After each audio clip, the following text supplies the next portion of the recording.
I'm Tom from Do-It-Yourself Home Automation, and this is a look at the Simcam app connected to my Simcam home surveillance camera.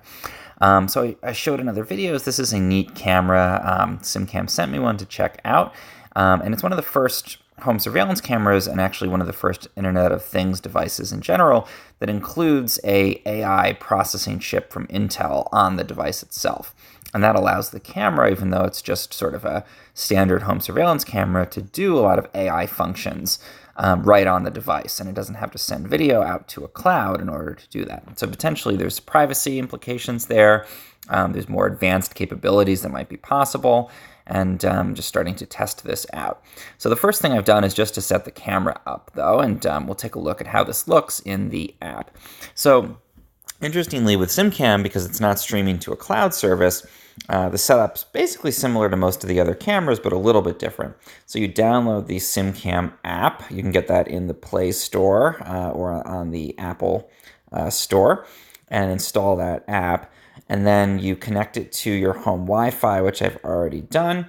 And it gives you a QR code that you scan on the camera, and then you're able to connect the camera up. So this is what you get when that process is done. You get a feed of the camera in the app here. And if you have multiple cameras, you would get different ones. And again, this is not being streamed out to a cloud service. It's coming directly from the camera. So one thing I'll have to test is how well it works when my phone and the camera are not on the same Wi-Fi.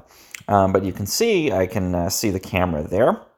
I can switch between whether this is going to be private or publicly available. With detecting and a little person running, that's for turning on and off person detection. So again, with that AI chip, it's able to do some more advanced detection, and I'll get into that in another video, but this is turning on and off the basic person detection. Alerts, facial recognition, really interesting kind of unique capability here. Again, I'll get into that more in other videos. And then we have our basic settings. So we can change the name, we can change the audio settings, and that kind of thing. It does have LED on there. I can switch that off, unlike on some of you can hear the camera talking to me about that, unlike on some other cameras out there at the moment. And then again, this is the pedestrian tracking, they're calling it here, which I believe means the same thing as the people tracking you saw in the other thing. So there's a basic setup there. Now, it's not immediately obvious how to actually connect to the camera, but what you're going to do is click on there's like two little arrows in the lower right of the camera feed. And let me see, I'll move this recorder out of the way. And when I do that, this is going to be sideways at the moment, I think. But you can see I can actually pull up the feed from the camera. Now, one thing I think is really interesting here, and again, I'll go into this view in more detail when it's not upside down, but there's nothing on the package or anywhere about the fact that this camera actually pans and tilts. It has a gimbal, and you can swipe around and actually move the physical camera around. You can hear it in the background kind of moving. So I think they kind of bury the lead with that. That's a neat feature. I don't see it anywhere on the box or documented anywhere else. But a lot of the home surveillance cameras like Nest and Wise don't do that, and that's kind of a nice thing to be able to, just pan around and get a better look. And then this is also where we would set up more of the advanced AI type of features. So we can do object tracking, for example, with the little box with the cube inside of it. And you can actually train the device to look at a scene and detect when a specific object in that scene has been moved.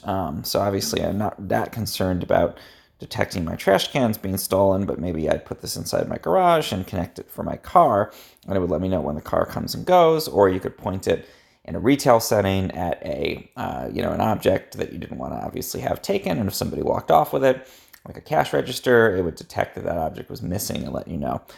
So I'll go into more detail about all of these features, and I'll do it with the camera facing the right way. But so far, basically just able to pull up the feed. It wasn't too hard to get that going.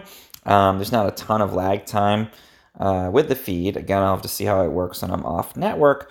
And you can do those basic functions that are built in with AI, like person detection. Again, it's happening on the camera instead of off in the cloud, which is different from Nest and the other providers, even if the service is fairly similar. But what I'm really excited to test out are the more advanced AI features that are enabled by that Intel chip, which again would be that face detection and object detection. So I'll get into that in other videos. But, just so far, nice, good quality. I can click here and pull up the feed as well. Good quality video, I think, for the most part. Maybe a little bit of issue here with exposure, but I can tune that in. And again, just knowing that it has a movable gimbal, I was surprised by that. It's a nice thing to have. So I'll get into more detail about those features, but this is the basic overview of the app. If you found this helpful in any way, please subscribe to my channel. It really helps.